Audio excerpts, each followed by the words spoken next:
Hello guys. तो आज बात करते हैं बिल्किस बानो केस की। इसके बारे में आपने काफ़ी ज़्यादा सुन रखा होगा। अभी रिसेंटली में सुप्रीम कोर्ट ऑफ इंडिया ने ऐसी बात बोली है इस केस को लेकर, जिसमें काफ़ी ज़्यादा एक शॉकिंग सा ये रहा कि यार ये क्या हो गया। अच्छा, ये भी पॉसिबल हो सकता है, ऐसे भी हो सकता है, क्योंकि रिमिशन जो गुजरात जो गवर्नमेंट है, गुजरात गवर्नमेंट ने जब रिमिशन ग्रांट कर दिया, उसको सुप्रीम कोर्ट ने डिसमिस कर दिया और सीधा बोल दिया कि जितने भी 11 एक्यूज है उन सबको वापसी जेल में जाना पड़ेगा।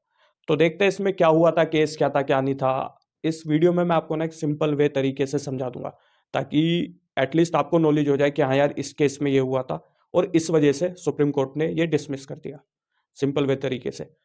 तो इसमें शुरू करते हैं फटाफट से। और हाँ, एक चीज क्या है, ये जो नाम है बिल्किस बानो, ये एक लेडी का नेम है जिनके साथ में रेप हुआ था। तो इसलिए अभी जो प्रेजेंट प्रैक्टिस में ऐसा कि कभी ना रेप विक्टिम जो होती है, यानी कि जिसके साथ रेप हुआ है, उनका नाम नहीं लिया जाता। मतलब आप ऑफिशियली या पब्लिकली उनका नाम नहीं ले सकते, उनकी कोई भी डिटेल आप नहीं शेयर कर सकते, ना ही बोल सकते। और ये एक ऑफेंस है। तो इसलिए इस चीज को ध्यान में रखते हुए हम उसकी जगह पर वो वर्ड यूज करेंगे जो कोर्ट के अंदर यूज होता है, प्रोसिक्यूटरिक्स, या आप कह सकते हो विक्टिम भी बोल सकते हो। तो जहां मैं प्रोसिक्यूटरिक्स या विक्टिम वर्ड यूज करूं तो आप समझ जाना मैं इन्हीं की बात कर रहा हूं। तो इस केस की शुरुआत कैसे हुई, क्या हुई, इस बारे में हम डिस्कस करते हैं। तो इसके अंदर क्या हुआ था, गोधरा कांड जो हुआ था, ट्रेन के अंदर कार सेवकों को जला दिया गया था, तो वो तो आप सभी को पता है। तो जब ये वाला कांड हुआ, गोधरा कांड, तो ये जो प्रोसिक्यूट्रिक्स है यानी कि विक्टिम, ये रहती थी आपका गुजरात में। तो अब इनको ये लगा यार ऐसे ऐसे हो गया है। तो अब ये बाय रिलीजन मुस्लिम थी, तो इनको ये लगा यार हो सकता है मेरे पर भी अटैक या मेरी फैमिली पर भी अटैक हो जाए, तो इसलिए हम इस प्लेस को छोड़कर किसी और प्लेस पर शिफ्ट हो जाते हैं। तो इसी पर्पस की वजह से ये एक प्लेस से दूसरे प्लेस जा रही थी गुजरात में अपनी फैमिली के साथ। ये जो है विक्टिम, ये उस टाइम पर प्रेग्नेंट थी। जो वो था बेबी, ये 5 महीने की प्रेग्नेंट थी, और इनके साथ इनकी एक डॉटर भी थी जिसकी एज 3 साल की थी। इनकी मदर थी, एक लेडी और थी, और इनके हस्बैंड और बाकी जो फैमिली मेंबर्स हैं वो सब इनके साथ एक प्लेस से दूसरे प्लेस पर शिफ्ट हो रहे थे, इसी वजह से कि इनके ऊपर कहीं अटैक ना हो जाए। क्योंकि हिंदू मुस्लिम का काफ़ी ज़्यादा उस टाइम पे टेंशन चल रहा था राम मंदिर को लेके। तो अब होता क्या है इसके अंदर, 3 मार्च को जब ये वहां से जा रही थी, तो एक ग्रुप आता है, 15 से 20 लोगों का ग्रुप, वो इनके ऊपर अटैक कर देता है।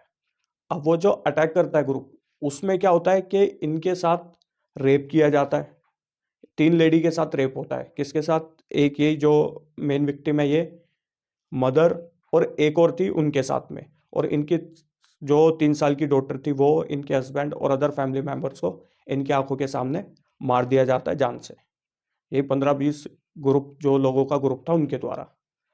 अब इसके बाद क्या होता है, ये फिर जगह जगह थानों में जाते हैं कंप्लेंट वगैरह देने के लिए। तो मतलब तरह तरह की बातें होती है कि भाई भीड़ की शक्ल नहीं होती, जैसे जनरल तौर पे कहा जाता है आप किसके ऊपर एलिगेशन, कोई एविडेंस है आप पे या नहीं है, या किस भी आप पे हम अरेस्ट करें। तो इस तरह की बातें उस टाइम पर होने लगी। तो अब इसके अंदर क्या होता है, पुलिस एफआईआर वगैरह करने से हट रही थी। जो एनएचआरसी है, नेशनल ह्यूमन राइट कमीशन, वो आता है इनकी हेल्प करने के लिए। वो सुप्रीम कोर्ट को अप्रोच करता है इस चीज़ के लिए कि भाई ये चीज़ें नहीं हो पा रही। तो सुप्रीम कोर्ट ऑफ इंडिया 2003 में क्या करते हैं, सुप्रीम कोर्ट ऑफ इंडिया 2003 में इस मैटर को सीबीआई को दे देते हैं। बोलते हैं भाई सीबीआई इन्वेस्टिगेशन करेगी, हम ऑर्डर दे रहे हैं सीबीआई को। अब ये सीबीआई को हैंड ओवर कर दिया जाता है। केस चल रहा होता है गुजरात में। अब क्या होता है, 2004 में जो वो है विक्टिम, वो सुप्रीम कोर्ट का अप्रोच करती है और सुप्रीम कोर्ट से गुहार लगाती हैं कि मेरे केस को ट्रांसफर करो, क्योंकि वहां पे गवर्नमेंट का भी डायरेक्ट इंटरफेरेंस है, और जिससे भाई मेरे को जस्टिस मिलने में दिक्कत हो पाएगी, मैं जस्टिस नहीं ले पाऊंगी। इस चीज को ध्यान में रखते हुए supreme court of India Gujarat से महाराष्ट्र में केस को ट्रांसफर कर देते हैं। अभी केस चल रहा था गुजरात के अंदर, अब ये ट्रांसफर होके कहाँ गया केस? महाराष्ट्र के अंदर। अब इसके अंदर क्या होता है, जब वहां पर केस चलता है, ट्रायल शुरू हो जाता है, फिर फाइनल डिसीजन आता है। तो 2008 में डिसीजन आ जाता है जनवरी में, जिसमें 13 लोगों को कोर्ट गिल्टी मानता है, यानी कि 13 लोगों को कन्विक्टेड कर देता है कि भाई 13 लोग ये सही में अपराधी हैं। वहां के ट्रायल कोर्ट, जो मुंबई का ट्रायल कोर्ट था, उसके द्वारा ये कहा जाता है। उसमें से 11 लोगों को लाइफ इम्प्रिजनमेंट की पनिशमेंट दी जाती है।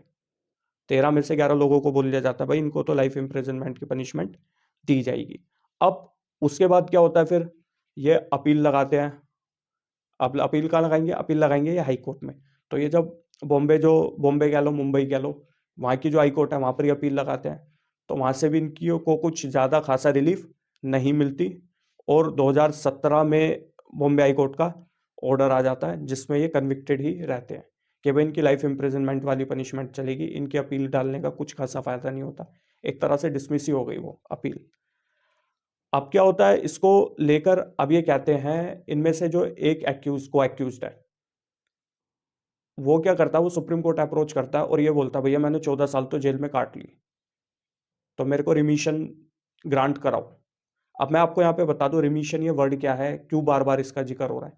इसमें क्या होता है, एक जनरल रूल है, कोई बंदा अगर आधी से ज़्यादा जो ऑफेंस करा है उससे आधी से ज़्यादा अगर पनिशमेंट वो जेल में बिता लेता है, काट लेता है, तो ऐसे में अगर स्टेट गवर्नमेंट चाहे, स्टेट गवर्नमेंट के पास भी है राइट, सेंट्रल गवर्नमेंट के पास भी और प्रेसिडेंट ऑफ इंडिया के पास भी है, स्टेट गवर्नमेंट चाहे तो उस पर्सन की सजा को माफ कर सकती है।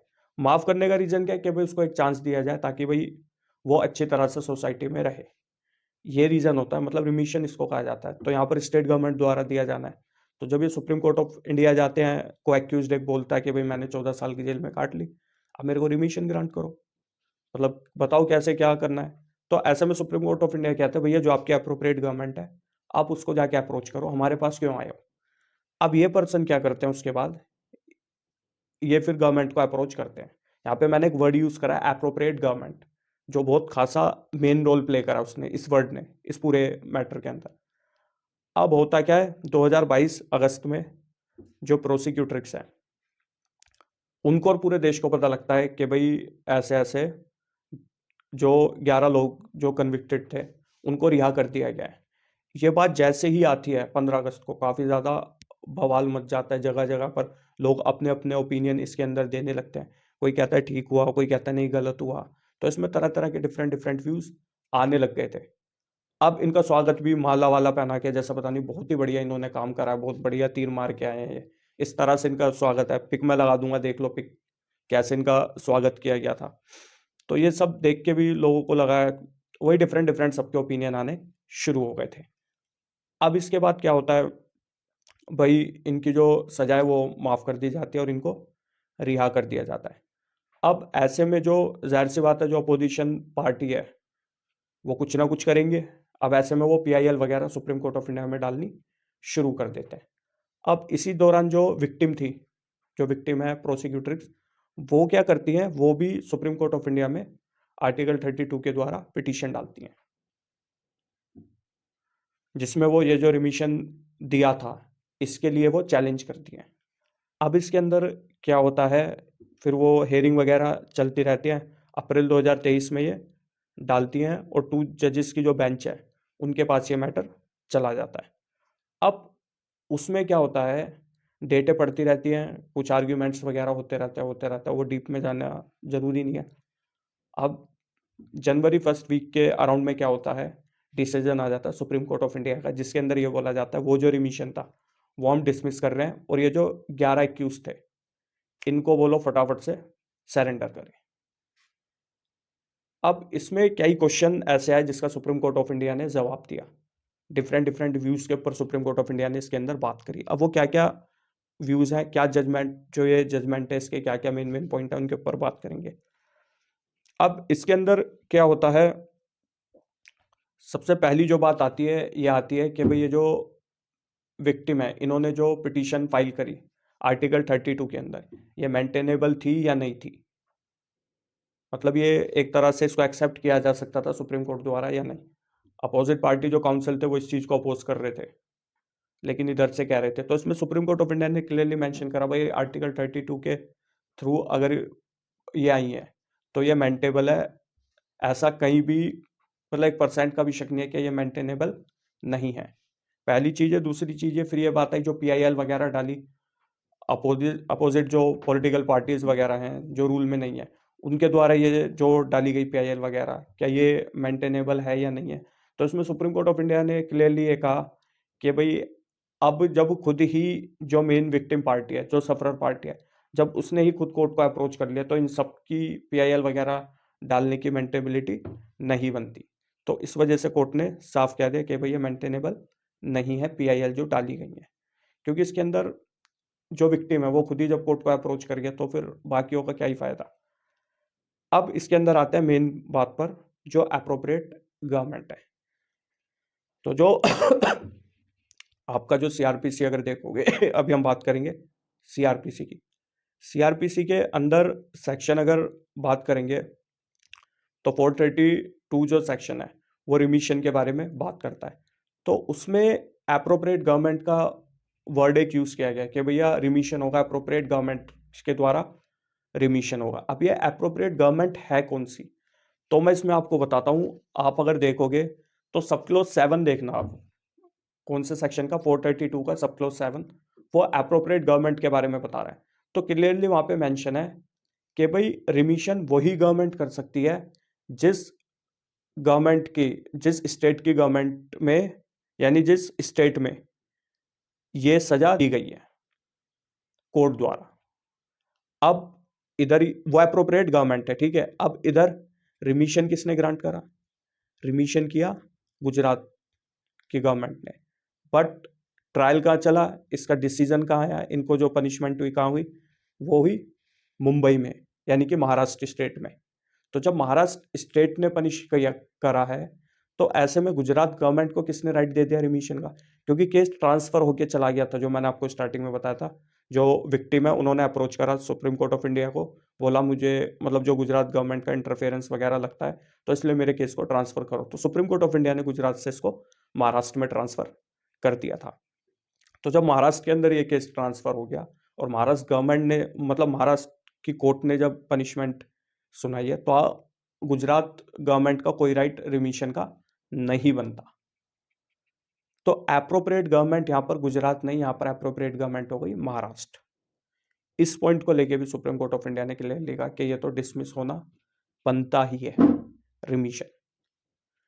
और क्या बात इसको लेकर आई, उन्होंने भी कहा कि भाई गवर्नमेंट जो गुजरात के, उन्होंने जो अपनी पावर का एब्यूज करा, अपनी पावर को उन्होंने कोई लीगली लॉफुल तरीके से यूज नहीं करा, क्योंकि वहां की गवर्नमेंट को इस बारे में पता था कि भाई रिमिशन उनका है या नहीं है, या वहां से है या किधर से है, ठीक है। लेकिन इन सब बातों के बावजूद भी उन्होंने अपनी पावर को अब्यूज किया है। तो इन सब पॉइंट्स को देखते हुए सुप्रीम कोर्ट ऑफ इंडिया ने, हालांकि जो जस्टिस बीबी हैं उन्होंने क्या ही इस पे कमेंट करे, उन्होंने भी बताया कि भाई ये जो ऑफेंस था, जिस तरह के ऑफेंस हुए हैं, उन्होंने कहा मेरे को तो ये समझ नहीं आता कि वहाँ की गवर्नमेंट ने क्यों ही रिमिशन भी इनको दे दिया, क्योंकि जिस तरह के ऑफेंस है, जिस तरह की हरकतें उस टाइम पर की गई, वो एडमिसेबल है ही नहीं कहीं भी तरह की। तो किसी भी तरह से इनको तो छोड़ा जा ही नहीं सकता। और इसके अंदर एक पॉइंट और बोला गया, इसके अंदर जो अपोजिट काउंसिल थे, यानी कि जो प्रोसिक्यूटर्स की तरफ से आते, उन्होंने ये भी बोला कि आप कैसे मान लोगे कि उन्होंने हाफ पनिशमेंट कंप्लीट कर लिया है, यानी कि 14 साल वो जेल में रहे हैं। बट अगर उनके ऑफेंस देखे, और ये बात भी ठीक है, अगर उनके ऑफेंस देखे, 3 रेप के हुआ, 3 लेडीज के साथ रेप हुआ, ठीक है, और जबकि वो प्रेग्नेंट थी, जो इनमें अभी है विक्टिम, वो प्रेग्नेंट थी। और उसके अलावा उन्होंने मर्डर भी कर दिया, एक जो डॉटर थी उसका मर्डर करा, उनके हस्बैंड का और अदर फैमिली मेंबर का। तो ये 14 साल तो कहीं भी जस्टिफाई है ही नहीं किसी भी तरह की, मतलब एक कहते हैं ना कि बराबरी होनी चाहिए, वो तो है ही नहीं कहीं भी। तो इस पॉइंट को भी लेकर कोर्ट ने इसके ऊपर कमेंट करे। तो यही सारे पॉइंट थे इस वाले केस के अंदर, जिसमें सुप्रीम कोर्ट ऑफ इंडिया ने क्लियरली कहा कि भाई ये रिमिशन हम डिसमिस करते हैं, और जितने भी 11 एक्यूज्ड हैं वो सब सरेंडर करें। तो होपफुली आपको अब समझ आ गया होगा इस केस के बारे में कि कहाँ कहाँ पर क्या क्या चीज़ें हुई, कैसे कैसे हुई। तो ठीक है, मिलते हैं हमारी नेक्स्ट वीडियो में। तब तक के लिए चैनल को लाइक कर दी, चैनल को सब्सक्राइब कर दीजिए, वीडियो को लाइक कर दीजिए। कमेंट वगैरह अगर आपकी कोई क्वेरी है, या आपको लगता है यार ये चीज़ समझ नहीं आई, या कुछ भी आपको पूछना है या बताना है, तो वो आप कमेंट सेक्शन में मेंशन कर सकते हैं। तो थैंक यू, फिर मिलते हैं हमारी नेक्स्ट वीडियो में। तब तक के लिए धन्यवाद, नमस्कार।